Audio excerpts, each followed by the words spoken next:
ആദ്യഘട്ടം എന്നുള്ള നിലയ്ക്ക് ഈ കഴിഞ്ഞ ഫെബ്രുവരി 2-ാം തീയതി കേളി അംഗങ്ങളുടെ എല്ലാ പരിപാടികളും മറ്റുമായിട്ടൊക്കെ തന്നെ അത് കഴിഞ്ഞു. ഇനി നമ്മൾ ഏപ്രിൽ 19-ന് ഒരു മെഗാ ഇവന്റ് എന്നുള്ള നിലയ്ക്ക് ഒരു പരിപാടി ഉദ്ദേശിക്കുന്നു. അത് നമ്മുടെ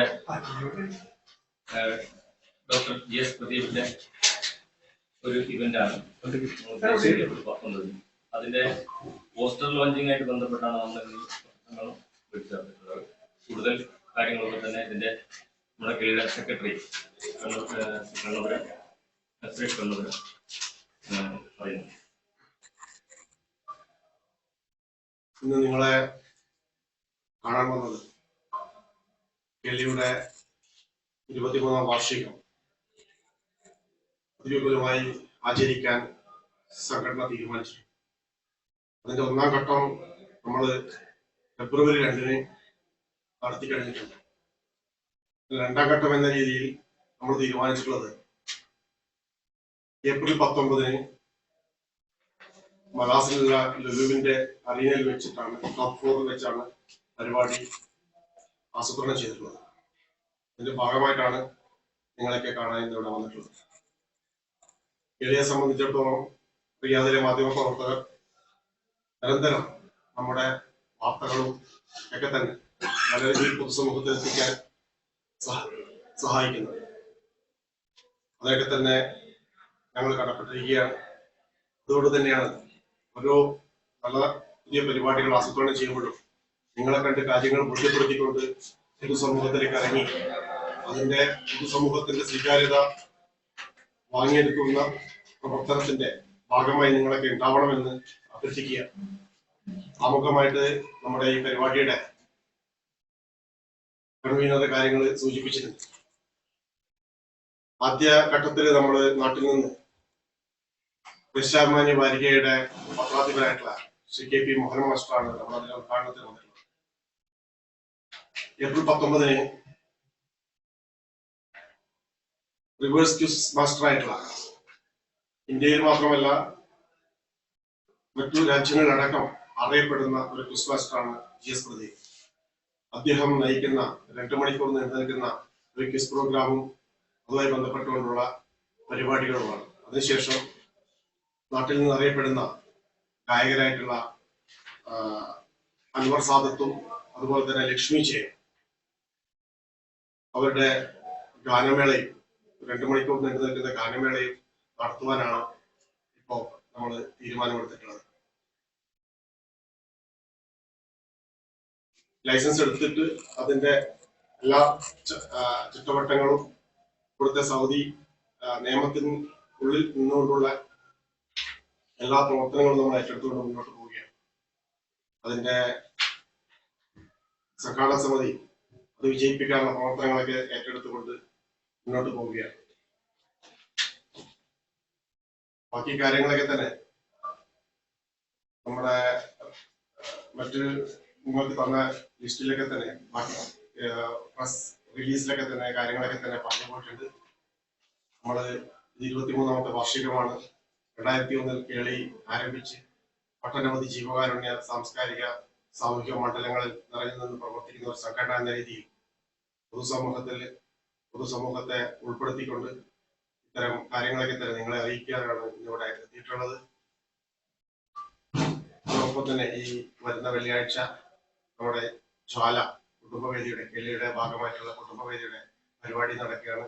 കഴിഞ്ഞ 2 ദിവസം മുന്നേ അതിന്റെ ഒരു പത്രസമ്മേളനം അവരുടെ വിളിച്ചു ചേർത്തിട്ടുണ്ടായിരുന്നു. കാര്യങ്ങളൊക്കെ തന്നെ വളരെ ഭംഗിയായി നീക്കുവാൻ മാധ്യമ രംഗത്ത് പ്രവർത്തിക്കുന്ന നിങ്ങളുടെയൊക്കെ തന്നെ സഹായ സഹകരണങ്ങൾ ഉണ്ടാവണമെന്ന് അഭ്യർത്ഥിച്ചുകൊണ്ട് സാധിക്കും. അതുപോലെ തന്നെ പ്രോഗ്രാമിന്റെ കൺവീനറായിട്ടുള്ള മധു ബാലശ്ശേരി, ആക്ടിംഗ് ചെയർമാനായിട്ടുള്ള റഫീഖ് പാലത്താണ് ഇന്നത്തെ ഈ സമ്മേളനത്തിൽ പങ്കെടുക്കുന്നത്.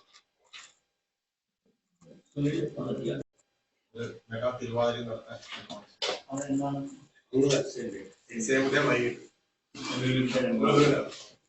കേരളി എന്ന് പറയുന്ന പരിപാടി നടത്തുന്നു. അപ്പൊ അതിന്റെ മറ്റൊരു പതിപ്പാണ് ഇവിടെ ഉദ്ദേശിക്കുന്നത്. തുടർച്ചയായിട്ട് അദ്ദേഹം ഈ ഓരോ വിഷയങ്ങളെ ആസ്പദമാക്കിയിട്ടാണ് കോർത്തിണക്കിയുള്ള പരിപാടി.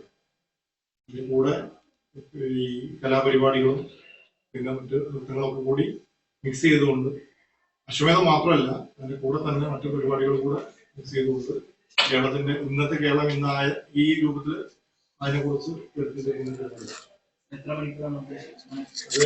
ഇതിന്റെ മാത്രം ഷോ 3 മണിക്കൂർ. ഈ മെഗാ തിരുവാതിര കേൾക്കുമ്പോഴേ അത് നിങ്ങൾ ചോദിച്ചിരിക്കുന്നത് പത്രക്കാരില്ലേ മെഗാ തിരുവാതിര നിങ്ങൾ ഇപ്പൊ സ്ഥിരമായി തിരുവാതിര പാട്ടുണ്ട്. പക്ഷെ അതല്ലാതെ ഇടതുപക്ഷ സംഘടനയാണല്ലോ. എന്താണ് എന്ത് പാട്ടാണ് നിങ്ങൾ അത്ര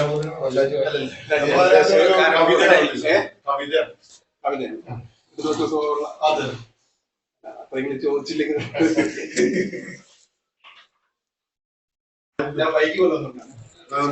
അതെ, നമ്മുടെ ഈ വാർഷികം 23-ാം വാർഷികമല്ലേ? 23-ാം വാർഷികം ഈ 2 സെക്ഷനായിട്ട് നടത്താൻ എന്താ കാരണം? അതൊന്നും നമ്മുടെ ഇവിടുത്തെ ഒരു അസൗകര്യമാണ്. സ്ഥല പരിമിതിയാണ് ഏറ്റവും വലിയ പ്രശ്നം. നമുക്ക് 2 പരിപാടിയും കൂടി ഒന്നിച്ച് നടത്താൻ പറ്റുന്ന ഒരു സ്ഥലമില്ല. ലുലുവിന്റെ മുകളിൽ അംഗവെച്ച് കിട്ടിയപ്പോൾ അവിടെ പകൽ പരിപാടി നടക്കും. ഞങ്ങളുടെ അംഗങ്ങളുടെ പരിപാടി പകല് രാവിലെ മുതൽ തുടങ്ങിയിട്ടെങ്കിൽ തീർക്കാനും കഴിയും. അങ്ങനെ ഇത് വന്നതുകൊണ്ടാണ് 2 ഘട്ടമായി മാറ്റി.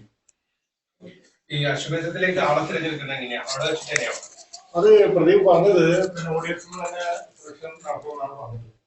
അദ്ദേഹം 2 ദിവസം മുമ്പ് കൂടെ വരും. വന്നിട്ടാണ് പിന്നെ ബാക്കി കാര്യങ്ങൾ ഓഡിഷൻ നടത്തും, അല്ലെങ്കിൽ അന്നത്തെ ദിവസം അതായിരിക്കും. അത് അദ്ദേഹം കൃത്യമായിട്ട് പറഞ്ഞില്ല. പറഞ്ഞത് അദ്ദേഹം ആ ഒരു രീതിയിൽ പിന്നെ വ്യാപകപ്പെടുന്നതില്ല.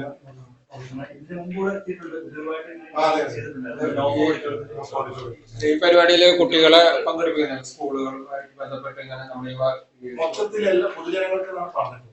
സ്കൂളുകളെ പ്രത്യേകിച്ച് കേന്ദ്രീകരിച്ച് ചെയ്യണമെന്നാണ് ഉള്ളത്. ഇനിയിപ്പോ എന്തെങ്കിലും മാറ്റണമെന്നാണ് പോകുന്നത്.